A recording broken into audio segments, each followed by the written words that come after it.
saya sebetulnya tadi ada kegiatan rapat di kementerian, jadi eh, saya lupa kalau ada kegiatan rapat, jadi saya pindah di jam 18 hari ini.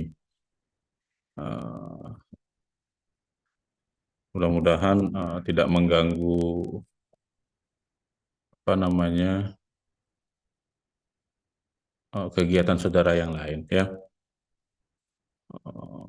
Oke,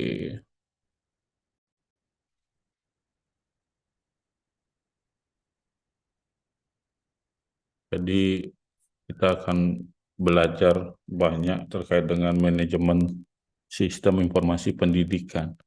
Bagaimana nanti kita mengelola apa namanya sumber daya yang ada seperti yang di awal saya sampaikan. Kemudian kita menggunakan teknologi informasi untuk mengolah data-data ya, dan kemudian kita gunakan data itu setelah kita olah untuk mengambil sebuah keputusan, tentunya di bidang pendidikan. Seperti saya contohkan di SIA ada IP semester, kan diolah itu datanya.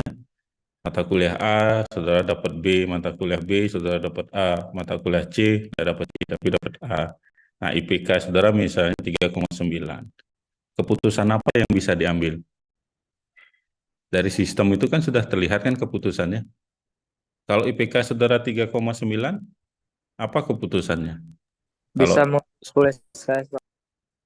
ya gimana? Memperoleh apa? Bisa mengambil full mata kuliah SKS-nya. Bukan full, tapi maksimal 24 SKS. Full mata kuliahnya enggak. Kalau full mata kuliahnya 144 itu nanti enggak bisa. Ya, itu maksudnya ya. Bagi saudara ada keputusannya. Bagi dosen pembimbing ada enggak? Ada. Ya kan? Nah, itulah perpaduan dari manajemen sistem informasi di bidang pendidikan, adik-adik. Itu salah satu contohnya. Tapi kalau di di bidang-bidang yang lain banyak masih. Tidak hanya di bidang pendidikan, ya. Apakah saudara sering belanja di Shopee? Kan ada manajemen sistem informasinya, pelacaan barang itu, ya barang saudara sampai sudah di mana itu ada. Kemudian apalagi yang sekarang yang lagi tren ya, sistem informasi keuangan. Ya kalau dulu Pak Asi konvensional pakai buku tabungan, sekarang pakai buku tabungan enggak? Sudah pakai mobile banking. Iya. Ya, saudara sudah bisa mengelola keuangannya sendiri, mengambil keputusan untuk diapakan uangnya itu. Kemudian ada lagi aplikasi sekarang. Oh, kalau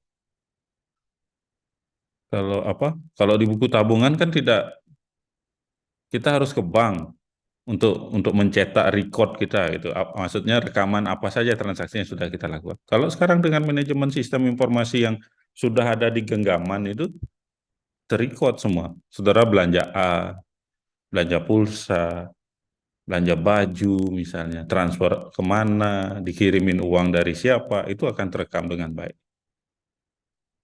Ya, itu jadi semacam jejak digital lah gitu, sekarang. Saudara pun di dalam PD Dikti, tahu PD Dikti adik-adik? Pangkalan data pendidikan tinggi. Nah, saudara tinggal searching aja NIM saudara akan keluar nama saudara. Mata kuliah apa yang saudara ambil di setiap semesternya. Itu ya, hal seperti itu. Nah, itu penting kalau saudara lanjut di S2, lanjut apapun itu nanti di bidang kependidikan itu penting diteliti, ya. Nah, jadi manajemen sistem informasi di dalam bidang pendidikan itu sistem informasi yang didesain, suatu sistem yang didesain untuk pemenuhan kebutuhan-kebutuhan dari stakeholder. Misalnya kalau mahasiswa tadi dia ingin tahu berapa IP-nya semester, IPK-nya kan tidak perlu sudah menghitung, otomatis sudah keluar. Kemudian ada grafiknya lagi.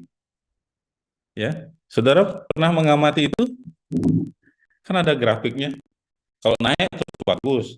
Kalau ada turun itu ya harus diperbaiki.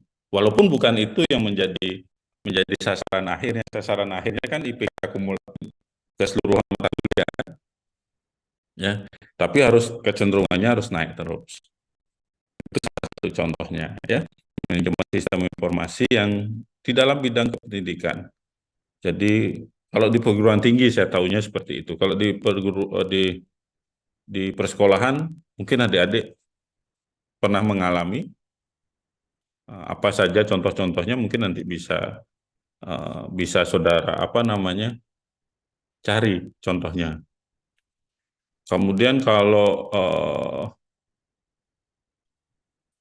yang paling sering itu di bidang apa sistem informasi manajemen di pendidikan di persekolahan itu paling data siswa, ya.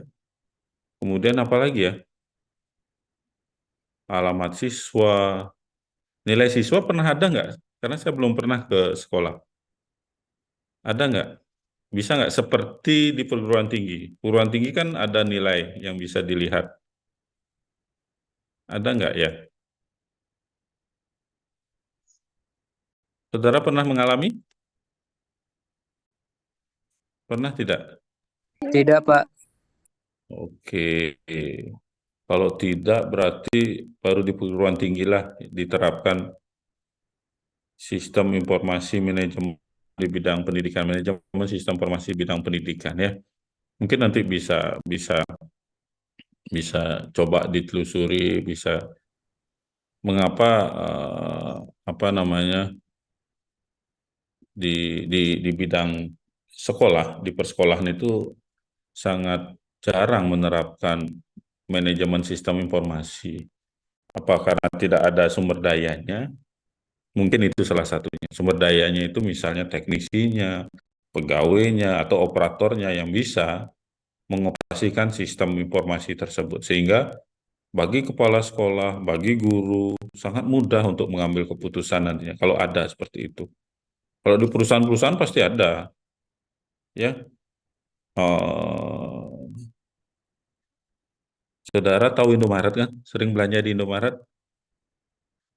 Kan ada kasir, Pak, ya ada kasir. Nah, di kasir itu akan terekam di waktu tertentu, misalnya siang, jam 12 sampai jam 1 itu konsumennya banyak sekali. Nah, jadi dia harus meningkatkan pelayanan di waktu-waktu yang seperti itu. Nggak boleh lengah, jadi. Kemudian akan terekam juga produk-produk apa yang paling laris. Pasti itu, ya. Jadi itu hebatnya sekarang dengan manajemen sistem informasi berbasis komputer. Sama seperti e-learning sekarang. Analisis atau analitik dari saudara kapan mengkliknya, jam berapa, berapa kali itu akan terekam dengan baik. Apa saja yang saudara saudara klik. Jadi algoritma, tahu algoritma kan? Semacam apa? Semacam apa ya? Rangkaian apa yang pernah saudara klik? Saudara sering main Instagram? sering, Pak. Sering Pak. Sering. Kalau mengklik misalnya ada iklan tertentu, pasti terus akan diberikan promo produk tersebut. Iya kan? Facebook misalnya, seperti itu. Kemudian pasti sering nonton YouTube. Ya, algoritma kita ketika mengklik misalnya musik ini akan di-mix secara otomatis oleh YouTube. Betul nggak? Betul. Ya, Betul, Pak. itu jadi salah satu apa kehebatan sekarang di dunia digital dengan sistem informasinya. Itu. Nah, kalau yang lainnya manajemen sistem informasi di bidang kependudukan. Saudara punya NIK. Tahu NIK? Nomor induk kependudukan. Nomor induk kependudukan saudara itu sudah melekat pada diri saudara. Kalau saudara pindah, nikah itu, kalau yang cewek, tetap itu dibawa. ya. Jadi semua data itu ada di sana sebenarnya. Itu contohnya. Kemudian kita harus harus bisa mengaplikasikannya di dalam bidang kependidikan. Ya, bagaimana menerapkan hal itu? Ada yang sudah kepikiran nggak? Selain saya sebutkan tadi,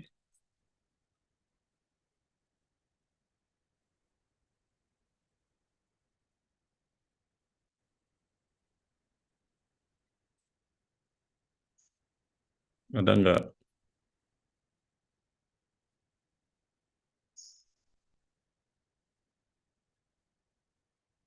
penerimaan mahasiswa, penerimaan siswa baru bisa nggak? Bisa, Pak. Bisa kan? Apalagi pakai zonasi. Dia harus mengklik Google Map-nya atau titik ordinatnya, mengisikan titik ordinatnya. Akan ketahuan kan rumah saudara di mana. Gitu. Hebat deh pokoknya sekarang tuh. Agak susah di apa dimanipulasi. Ya, ada contoh yang lain lagi adik-adik? Silakan.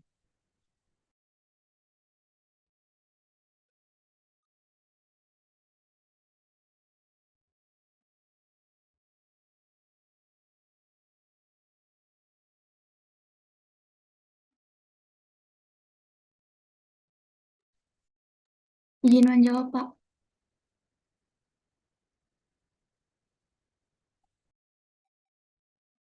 Wih, masih di mute. Silakan, silakan. Contohnya mungkin yang lain yaitu puskesmas, Pak. Bagaimana tuh kalau puskesmas? Jadi di setiap harinya itu ada berapa pasien yang sakit, terus penyakitnya apa saja gitu, Pak. Oke, bisa, bisa. Yang lain apa? Ayo dicari contoh yang lain. Silakan. Izin menjawab, Pak. Ya, silakan, silakan. Mungkin kalau di sekitaran kampus itu mungkin peminjaman buku, Pak. Peminjaman Oh, dan pengembalian buku. oke, bisa. Betul itu. Ada yang lain lagi? Kalau pembelian tiket pesawat apakah termasuk, Pak? Pembelian tiket pesawat. Iya, kan kita diberikan informasi jadwal-jadwal masih tersisa atau enggak. Bisa. Cuma sekarang kan kita perlu mengaplikasikannya di bidang pendidikan seperti apa.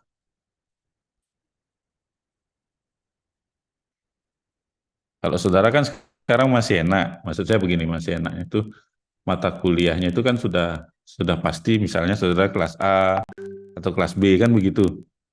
Ya nanti kalau jumlahnya banyak, dosennya terbatas, dibuka jumlah kelasnya terbatas, tentu di sanalah sistem informasi itu akan diperlukan. Kelas A masih tersisa 5 kursi, kelas B masih tersisa 10 kursi. Bisa kan seperti itu? Ya. Nah, ada yang lain lagi?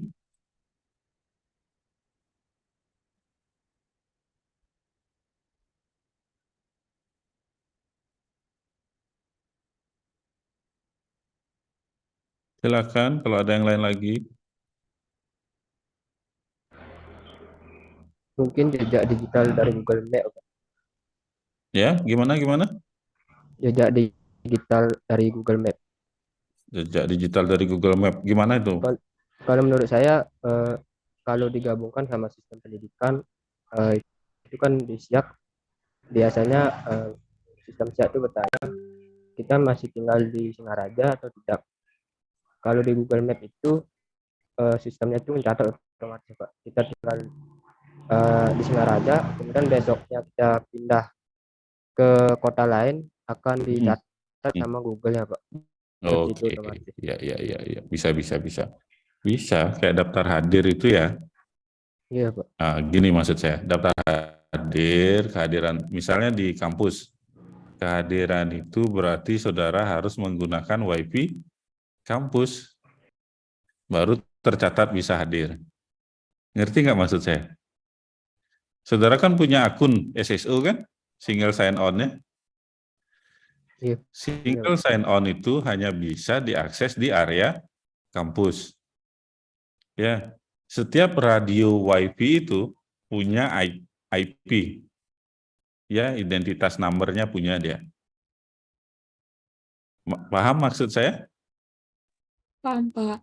Ya, jadi saudara nanti harus melakukan absensi atau melakukan tanda tangan kehadiran atau melakukan semacam tanda bahwa saudara hadir di sebuah kelas itu harus di kampus, kan begitu ya?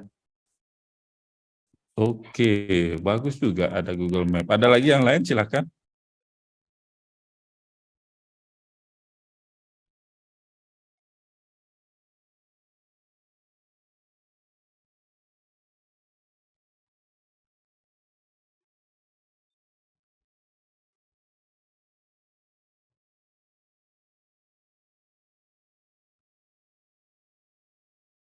Ada lagi yang lain, silakan adik-adik.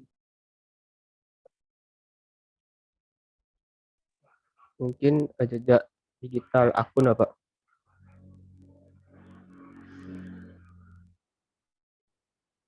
Apa dek jejak digital apa? Jejak digital pengguna akun seperti Google apa? Siapa aja yang login ke akun tersebut? Oh, itu bisa itu di laptop itu juga bisa terekam kok itu. Kalau di bidang pendidikan apa? Mungkin lebih ke keamanan apa? Kalau akun, misalnya kayak akun Undiksa seperti itu, siapa aja yang mungkin ada kesalahan sistem, salah penggunaan oleh siswa. Ya, ya. Itu sudah diterapkan di Undiksa. Jadi kalau berganti device, berganti alat, kalau kita login akan dikirimi notifikasi. Benar nggak ini? Kan gitu maksudnya kan? Iya benar. Ya. Oke. Ada lagi yang lain? Yang di bidang pendidikan? Mungkin e-learning Pak salah satu. Ya, gimana itu e-learning? Kalau di e-learning Diksa kan Pak sering dikasih tahu berapa pengunjung gitu Pak, beberapa yang aktif dan sedang aktif pada saat kita menggunakan. Oh, ya betul-betul kalau e-learning bisa. Kalau dari sisi dosennya bisa melakukan yang namanya learning analytic. Berapa kali saudara mengklik materi tersebut? Berapa kali saudara login itu ada rekamannya, lognya itu ada. Ya, oke. Ada yang lain lagi? Kalau Zoom sama Google Meet itu bisa apa, Pak? Gimana contohnya? Saya kan ingin tahu. Saya nggak tahu kalau itu. Gimana itu? Saya dapat searching di Google kalau aplikasi sistem informasi itu kayak video call. Nah, untuk pendidikan itu kan biasanya kita menggunakan Zoom atau Google Meet. Itu bisa disebut sistem informasi, Bapak? Oh, enggak. Yang bisa disebut sistem informasi itu kan ada semacam prosesnya atau siklus informasi itu di mana ada input, kemudian ada inputnya itu berupa data, kemudian diolah menjadi sebuah informasi seperti itu. Kalau memang Zoom atau Google Meet bisa menampilkan contoh misalnya berapa orang yang aktif kameranya, berapa orang yang tidak aktif kameranya, itu bisa itu jadi sistem informasi. Gitu.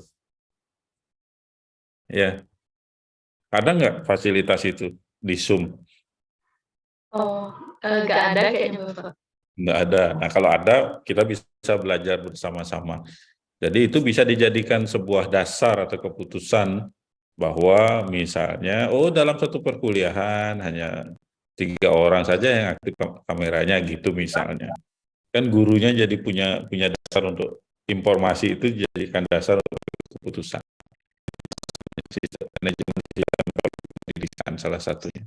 Kalau tadi di e-learning, walaupun tidak contohnya dari sisi pengguna disampaikan oleh Fitra Sitepu itu bahwa berapa orang sekarang yang sedang aktif. Tapi kalau dari sisi dosennya akan tahu di mata kuliah itu siapa saja yang sudah login, siapa saja yang sudah mengunduh materinya. Itu ada learning analytic-nya. Jadi itu bisa jadi basis informasi yang bisa digunakan untuk mengambil keputusan. Oh, menyampaikan ke mahasiswa, ayo dong dibaca materinya ini. Tuh. Ya. Oke, ada lagi yang lain silakan. Kalau Ya, peduli ya, Pak. lindungi termasuk ya, Pak? Ah, gimana maksudnya peduli lindungi? Peduli lindungi kan di kampus-kampus tuh ada, setiap kita mengunjungi tempat atau sesuatu itu harus scan itu.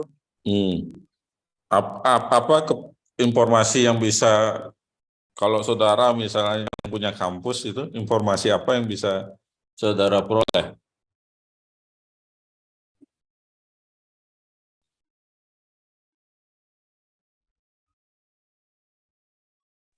Seperti mematuhi protokol kesehatan mungkin, Pak.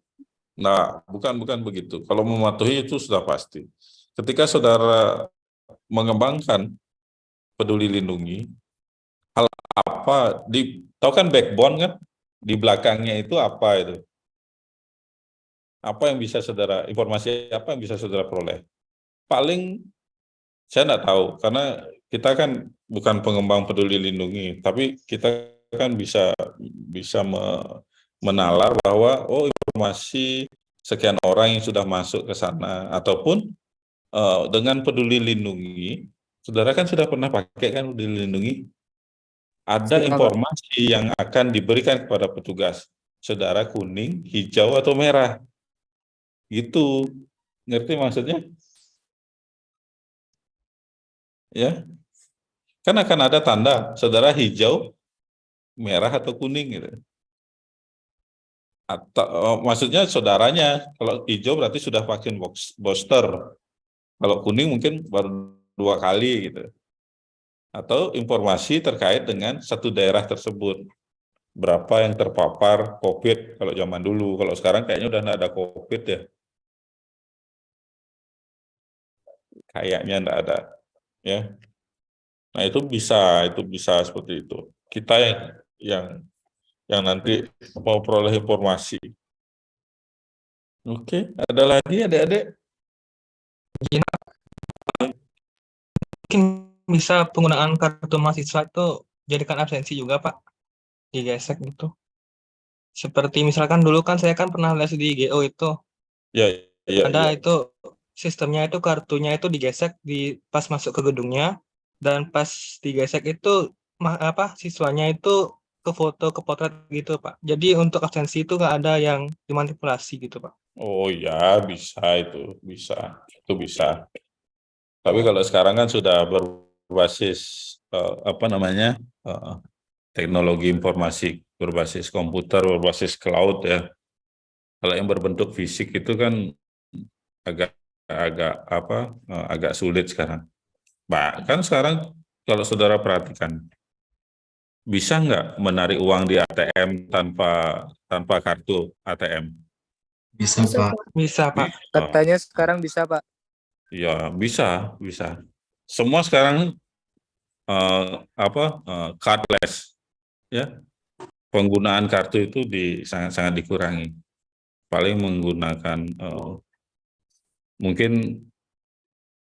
menggunakan semacam aplikasi yang ditanamkan di mobile banking tersebut. Ya, seperti itu. Ada lagi yang lain? Izin menjawab, Pak. Mungkin Iya. website kampus seperti website Vipundiksa. Jadi kan di sana itu kalau kita klik di Google cari Vipundiksa, nanti di sana tuh ada websitenya. Dan di sana kita bisa dapatkan informasi tentang akademik, program studi, dan informasi lainnya yang tentang Vipundiksa. Oke. Nah, bagus sekali jawabannya.